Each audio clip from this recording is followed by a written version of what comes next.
business, and I've got one too. You can't mind your business. What's the matter with you? Welcome to the Brand Shorthand Podcast. I'm your host, Mark Vandergrift, and with me today is the advertising advisor, Lorraine Kessler. Well, Lorraine, here we are at the end of another season. Can you believe we've done 2 full seasons? I can't, and I hope that our audiences out there can't believe it either. Yeah, that's right. Like we want to leave them with wanting more, right? Wanting more. Yep. Yep. I see you wore your 50th anniversary sweatshirt again. Yep. That's awesome. Yep. Yep. Yep. So closing out the season in the right fashion. Right. I'm thinking of not washing it for 50 wears, just in honor. I'm not going to recommend that. Well, Lorraine, the most important question of the season for all of our 30 plus episodes, are you going to miss me? Yeah, Mark, I'm definitely going to miss you. So we're going to have to, get our Asian lunch stick back going again. Yeah, go to Rice Paper, get some sushi. That's right. Yep. Good. Well, looking back on season 2, this is our wrap-up session for the year. And the first big episode we had was about the Super Bowl 58 ads. Oh. And I remember we talked a bit about the longevity of these commercials. And I have to ask, how many of the commercials do you remember? None. 0. I'd have to see them to remember whether it was a Super Bowl commercial. Well, I have 2 that stick with me whenever someone says, "Hey, do you remember those ads?" And I think it's because we talked a lot about it this year. But Poppy, remember the healthy soda? And that was my winner because they hit the industry, they hit the category hard by saying, you thought about all these other ones as unhealthy sodas. We now have a healthy soda, and Poppy comes out. So I thought they did a great job. And the other one was, do you remember the BMW commercial? Does that ring a bell? Mm-mm. Christopher Walken, by any chance? Oh, geez. Yeah.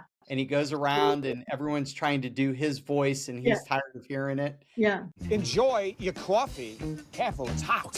Thanks. And they end it with BMW, there's only one, and it's different. There's only one Christopher Walken and only one ultimate driving machine. The rest are just imitations. Come on. Yeah. So I think those hit me as just, hey, these were great because of their positioning.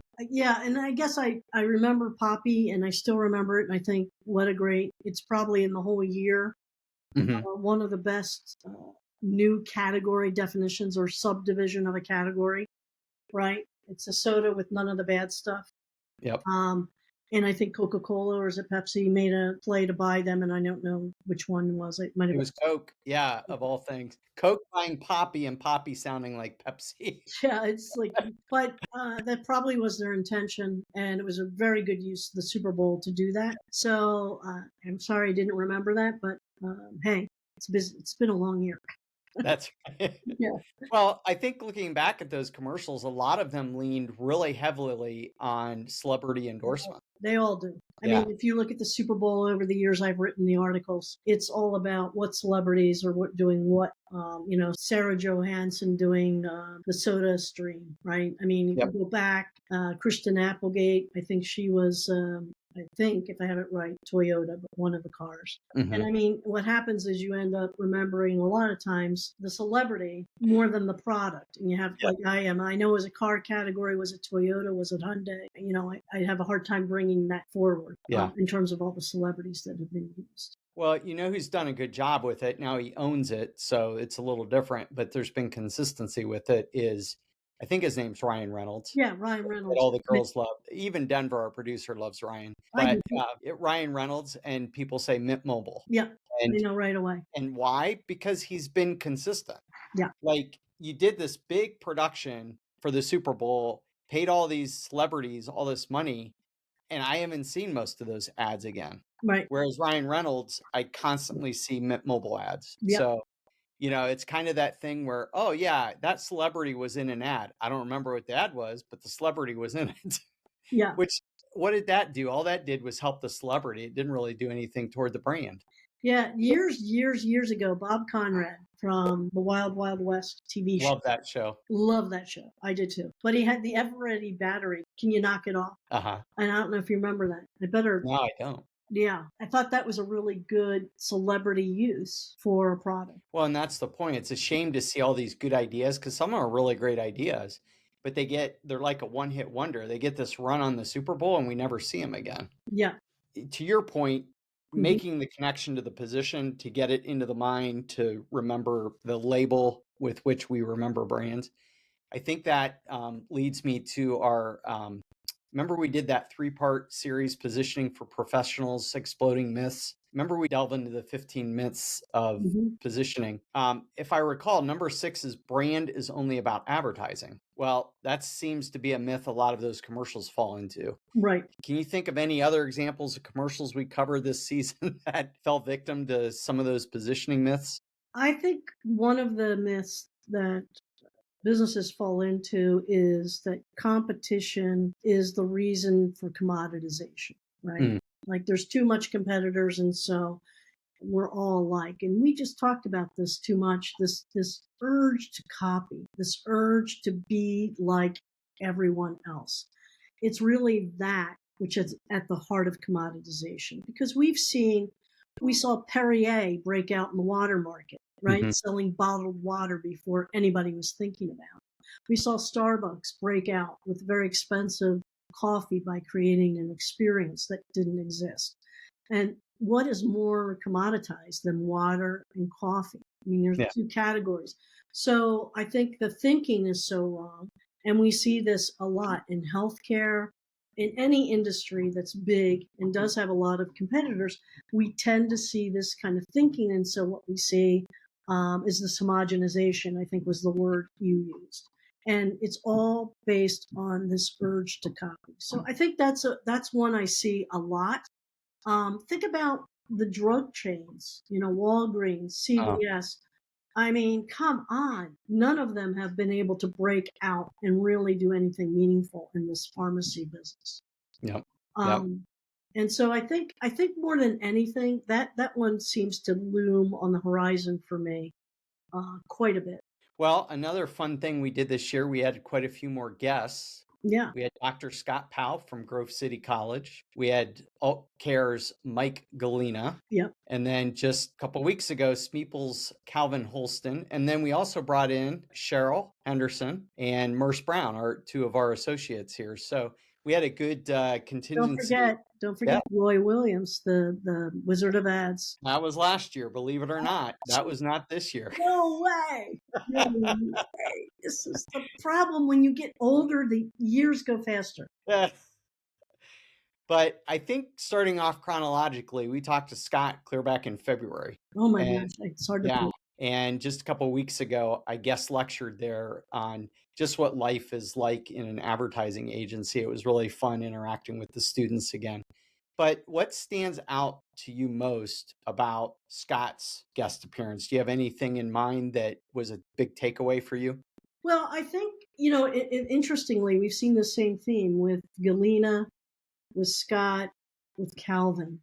Their definition of leadership is servant leadership, and it involves humility and a sense of always being curious and in that actually, and also being based on certain principles that are kind of immutable.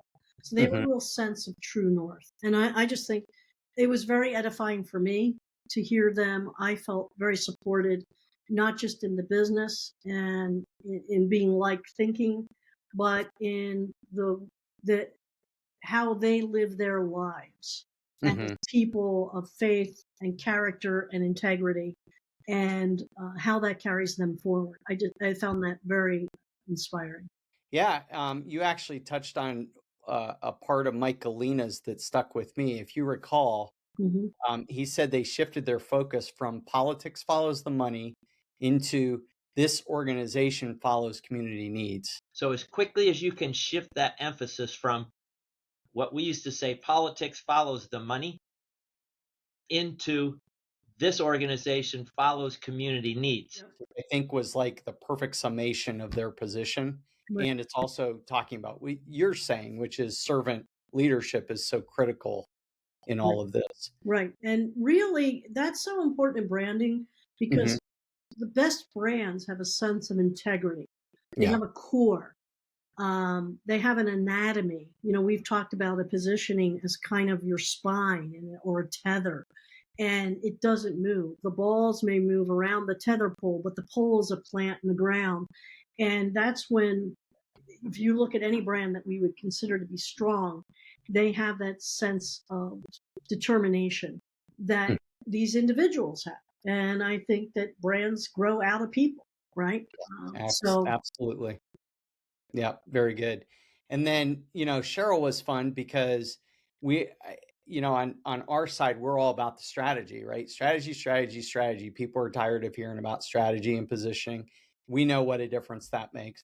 But it was neat to see Cheryl pick up on where we leave off, right? Well, a lot of stereotypical artists, they balk at being directed like, oh, they've got all the answers and don't mess with my art.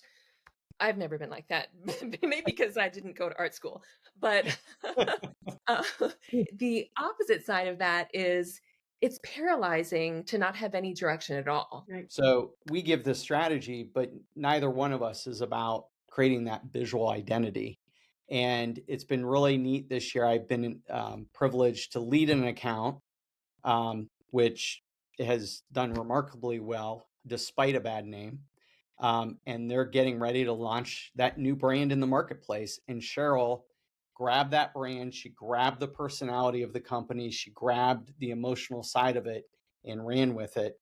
And it just goes to show that strategy and creative, when they line up perfectly, man, it's a magical thing. And it was just neat to hear her talk about that. So do you recall anything from that conversation that stood out to you? Well, I think just in general, Cheryl's such a spark, right? I mean, she's just a joyous person, and that makes for work to be joyful for all around her. And again, she's another person of enormous faith and spirit and commitment and discipline.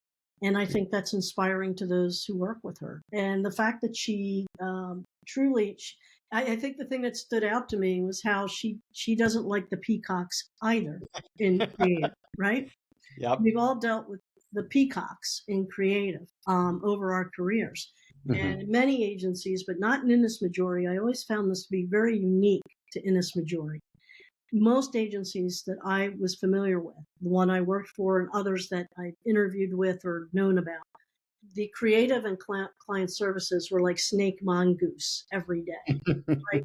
And Innis Majority has never been like that. Yeah. And it takes people like Cheryl who respects what we're trying to do on the front end in client services with the client's business strategy that then leads to a marketing strategy that helps them to differentiate, and then how she can come in from the other perspective of how do I make this tie in to the customer and make this relevant to them.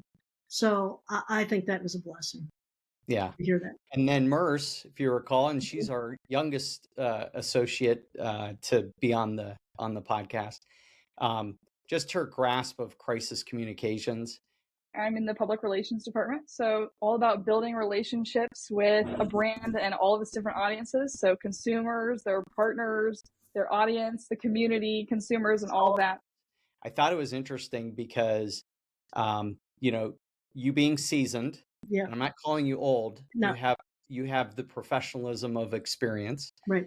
And she's very new in the industry. But you both arrived at the same conclusion on Dunkin' Donuts and the whole Rumble video. Yeah. That was interesting because strategically she's so smart already. Yep. And understands the concept of crisis communications. Anything jump out at you about hers? Well, yeah, she has great instincts, and you really can't teach instincts. People either have it or they don't. You can add to your base of knowledge, but at the end of the day, your gut has to rule, and she has a good gut about those things. And she had new perspectives too that I didn't quite have, that I was really interested to hear. that I think are more representative of today and how social media has affected what we call crisis communications. Yeah, good. Mhm. And then our last interview with Calvin Yep. just a couple weeks ago. I thought to myself, with the craziness of COVID, the good thing that came out of it is video conferencing, right? 5-10 years ago, which was abnormal to jump onto a Teams or Google video conference or a video session. It'd be hard to look at each other, face to face. Now it's, why would you drive an hour if you can just jump onto Teams or Google, right? Save the resources, save the time. It's fine being on, video conferencing. And I thought, if it's so accepted now, why isn't there a platform to connect to any type of expert? Right? Yeah. And I know you said you were going to get some consultations with maybe one of their sports figures or something like that. And I'm sure that hasn't happened yet. So, since you don't see your grandkids as frequently as you would like to. Yeah. But isn't the whole concept just fascinating? I mean, it makes you want to jump on the platform and be an expert, but then also, get experts smarts that's available on there. Yeah, I not only reached out to both my grandkids and said, I'll pay for a session, find a coach. So I'm waiting to hear from them. But my son's partner is an expert yoga instructor for meditation. And he's written books, and he's written curriculum for nurses who are wanting to use meditation to because it's a very stressful job. And I thought, Zach, you could be a great expert. So I need to connect him together. Yeah, I think that was great. When I first heard the idea, it took Calvin really going into detail on it. And I think, again, as I said to Calvin, his core in this position is the way he curates the experts so that they can be the ultimate trustworthy expert. You're not going to get a guy who pretends to be HVAC one day and then gives you plumbing advice. And I think that's part of his integrity. Yeah. When we talk about helping clients find a position, we often talk about your DNA, right? We talk about company, customer, competition, and context. Well, certainly context. This is a totally new world made possible by technology. In terms of the customer, it's someone who wants advice, and we need expertise in so many areas. But can't afford or doesn't want to have someone come to the house who, and large bills, sometimes and in something better than Google or Facebook, which often don't agree. But then we talk a lot about company, and that's the DNA factor of that's where your belief, Simon Sinek, plays. Like, what do you believe? What do you really mean? So, what do you really believe in more than money? And his DNA and his commitment to integrity, which follows through to how he prices this, right? I think begins with, I want you to trust this site. And I believe people deserve the best knowledge they can get at an affordable price. That's his real mojo.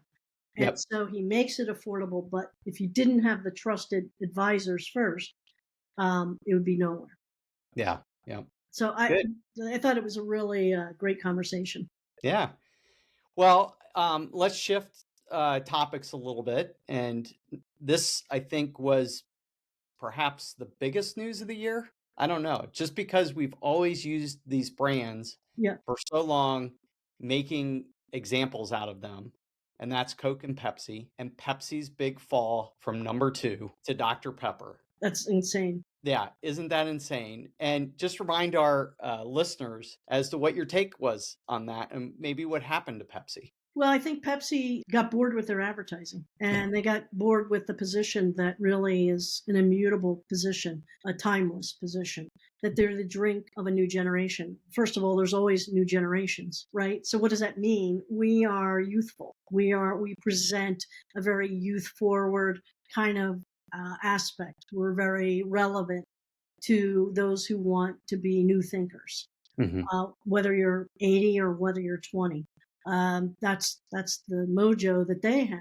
I'll take a Coke. Is Pepsi okay? Is Pepsi okay? Is Pepsi okay? Ow! Our puppy's okay. He's a shooting star, okay? Is the laughter of a small child okay? Are you with me? And they just stopped being fun. I mean, it was a fun position, and they stopped having fun with it and stopped being fun. And when did you see a Pepsi ad? They gave up the Super Bowl. So I think they vacated a space that they held, and it made it easy for Dr. Pepper to slip in. Well, Denver, our producer, wanted me to bring a fun fact to you. Yeah. And I think you probably already know it. I don't know. Yeah. I mean, I knew it, but I don't know if a lot of people know it. Yeah. Do you know where the name Pepsi comes from?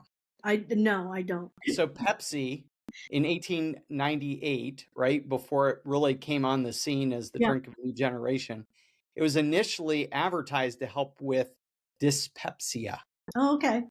Which is the medical term for indigestion or upset stomach.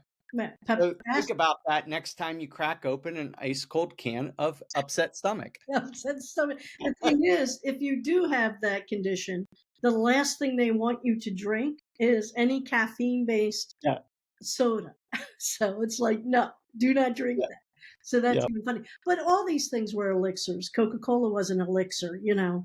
Dr. Pepper was an elixir. They were elixirs, and they were developed by pharmacists. Like, here's your little brew, custom brew, and take this, and it'll solve everything from hair loss to, acid indigestion to, amnesia.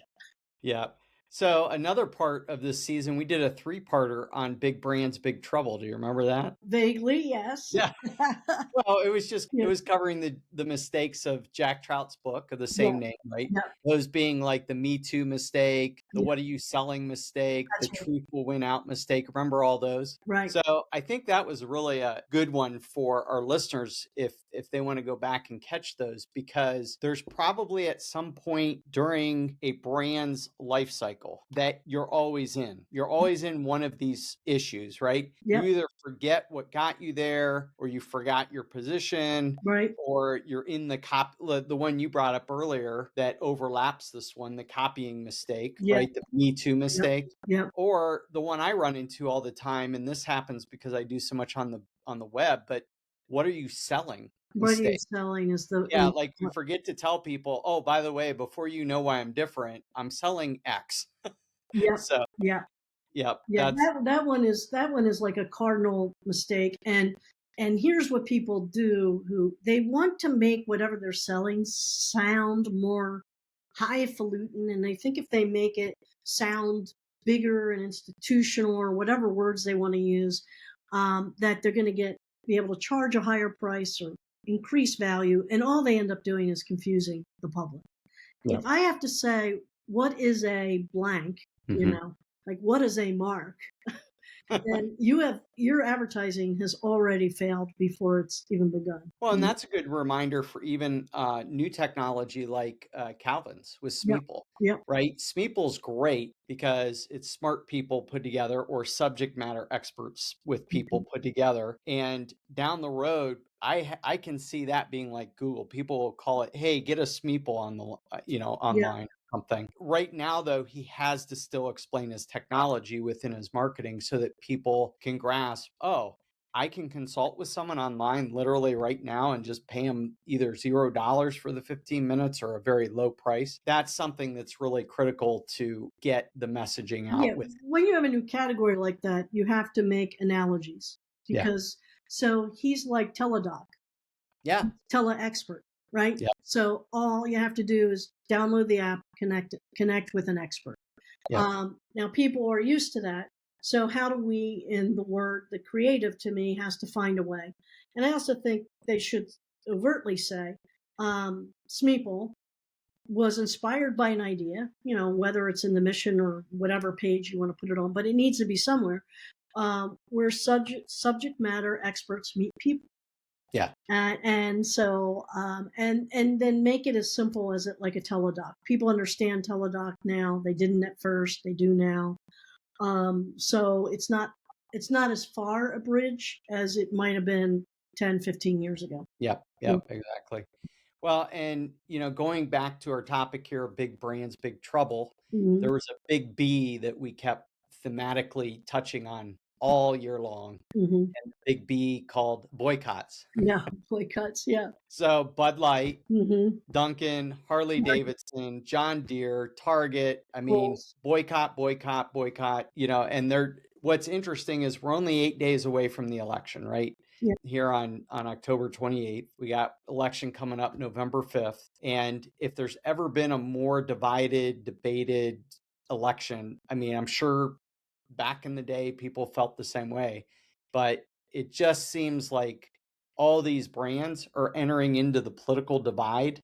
And so they automatically end up on one side or the other. Right. Then they backtrack. And so they just pissed off the other side that they were trying to get. Yeah. So now everyone's ticked off at them and no one wins. Yeah. So, with the election coming up, give your 30,000 foot view for a brand in today's day and age regarding politics and what to do or not to do. Yeah, when you think of a brand, if a brand is born of a political ideology, such as Ben and Jerry's, right? They've always been progressive. They've always been liberal. They've only pressed that even more.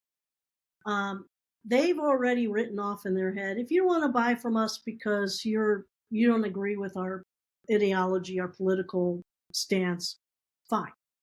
There's a certain integrity in that, right? Mhm.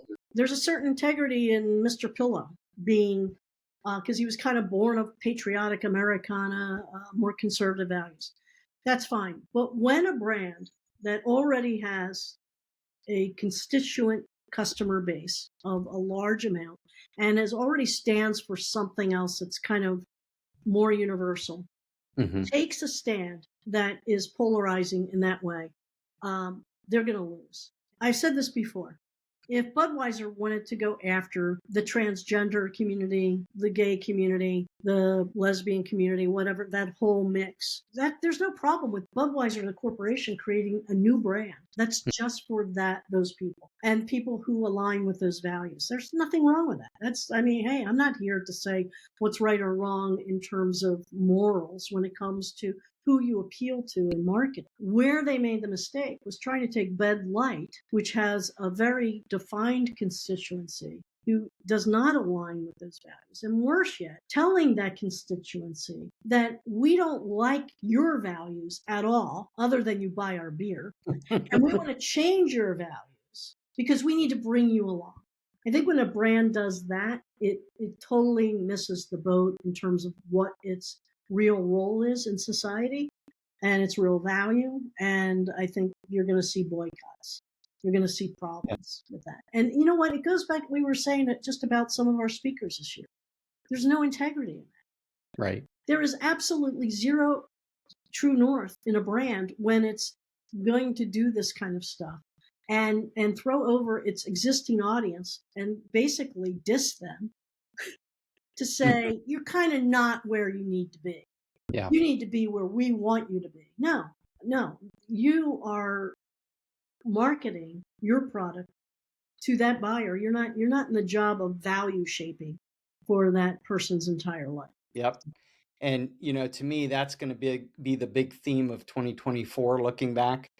And that one word boycott will be sticking in my head and all these brands that did exactly what you just said. So, yeah. Well, I think that's a good look back on this season, don't you? Well, I hope so. Whether I think it is or not doesn't matter.